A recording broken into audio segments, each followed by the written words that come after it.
Welcome back to Reddit Tree. Today in this video of askreddit we have the question, for all of our audience, and the answers to this question by a lot of Redditors, and some are really interesting ones, so stay tuned.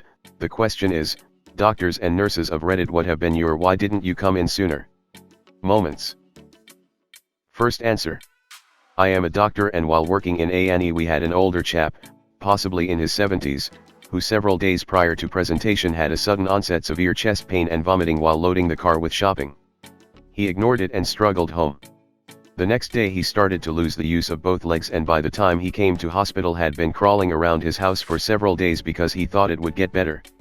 He had had a major cardiac event, developed a clot which his heart had pumped out, it went down his body, broke in half and blocked off the blood supply to both legs. He literally had dead legs. I don't know what ended up happening to him, but there was no way to save the legs, and I reckon the outcome was very poor, if not fatal. Second answer. I was working as a surgical junior when my team was called down to A&E to see a patient who had come in with a complication from a recent hernia operation. When we came down, we saw that the patient was holding a plastic bag over their abdomen. When this was removed, we found that their wound had opened and their intestine was visible to the air. It transpired that this was not something that had happened overnight, it had taken several days. The patient had started using plastic bags and newspaper to dress the wound when they ran out of dressings. Third answer. Not a doctor/hospital staff, but my grandpa ended up passing away because he waited too long before going to the hospital. This was about 17 years ago. He was tending to one of his mules when something spooked it and he got kicked in the gut. He was in a lot of pain, could barely move due to the abdominal pain, so decided to take it easy and lounge on the couch for a week. He refused to go to be taken to the hospital. Unfortunately, that mule kick ruptured an unknown tumor in his intestines. The doc said it was huge, like volleyball size huge, and he may have survived if he came in sooner. By the time we got him to the hospital he had a severe case of gangrene. His leg needed to be amputated within a day of him being there. He passed away a week later. Fourth answer. I had a patient come in saying he couldn't see. How long had it been going on? For 5 days. The man had been blind for 5 days and didn't come in because he thought it might be like a cold or something. During the exam when I asked him to move his legs he said, "Oh, I can't do that." I asked how long he'd been unable to move his legs or walk. Wife chimes in, about 2 years. Never saw a doctor about it, they just borrowed a friend's wheelchair and kept it rolling. Turned out he'd had multiple strokes with multiple risk factors he never addressed. Given how little insight he appeared to have into the condition, I honestly felt sorry he didn't have insurance, so I'm sure that played a role in him avoiding seeing anyone. Fifth answer. A farmer in his 70s reluctantly came in with his wife after falling over outside while wrangling a sheep 1 week earlier. He did not want to be there but had been forced to come by his wife, who was worried about him. On questioning/examining he was pale, short of breath, and clearly in pain all over the right side of his chest, but not wanting to show it. X-ray and bloods showed he'd broken loads of ribs, punctured his lung and bled profusely into his chest and was now very anemic. Hey there you, yes you, please help me get 50 subscribers, subscribe now to get updated every day. Sixth answer. Not a nurse/doctor but a lab scientist. Had a guy come in at the end of the day for chest pain that's been bothering him all weekend. The ed doc ordered a troponin blood test which helps rule in/out heart attacks. If the test runs above 0.03, we consider that a sign for a heart attack and act accordingly. This guy's very first troponin was 21.00. 21.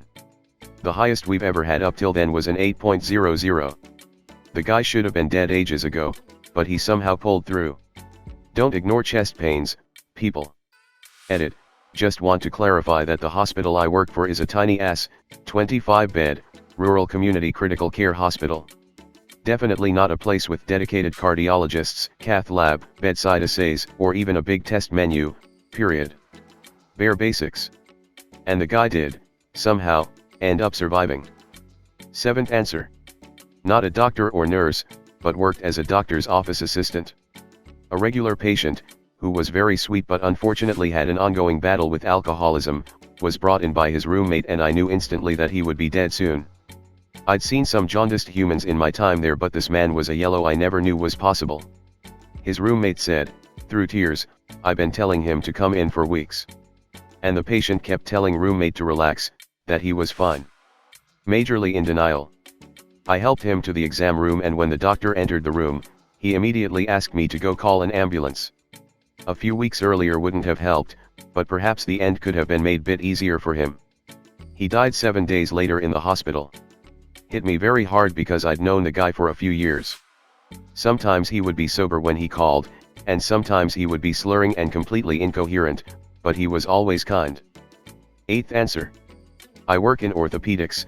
A very common occurrence is a patient is told to follow up within the week. We like to see fractures between 5 to 7 days, and the patient will call on the 6th day and say, I broke something and need to be seen tomorrow. This is frustrating because we very rarely have the ability to get a patient in next day, and if they had called the day of or the day after, then we definitely could have gotten them seen. But my number one why didn't you come in sooner moment was getting a call from a patient who had broken their forearm 2 months ago and never followed up. I got them scheduled, they no-showed their appointment. Rescheduled, they no-showed. Second reschedule, they arrive with a very obvious deformity to their arm due to the fracture healing incorrectly. If they had just come in, it wouldn't have been an issue at all. Blows my mind that they went almost 3 months without care. Last but not the least answer. My dad was a doctor. This is somewhat relevant to the rest of the story. In HS, I played basketball. One day at practice, I was going in for a layup and got knocked by a teammate as I went in and ended up going into the wall under the baseline pretty hard with my hand in a really awkward position as it hit. It hurt. I finished practice barely being able to pressure the ball. I went home, had my dad take a look because I felt like it was more than a typical hand sprain. He ran me through the paces quickly and said that it couldn't be broken because I wouldn't be able to handle the test without screaming if it was. Okay, no problem, just a nasty sprain. I practiced and played for the next 2 weeks in pain. After one game I told my mom on the way home that my hand hurt really badly and I needed to get to a doctor. Well, one x-ray later and it turns out that I hit at the angle that caused a break in my hand from it. And I played with a broken hand for 2 fucking weeks because of it. So, cast on the hand. Season gone, because broken hand. All good, right? Nope. Turns out that the result of playing with it broken also pinched and killed a vein in the neighboring finger. So when I complained that my hand was still hurting 6 months later, we went to the surgeon and I had an avascular necrosis of the knuckle joint. So I had to have the bone scraped out and new bone grafted in to keep the finger. Also no more football at all, because the weakened joint could be easily crushed and that would require amputation.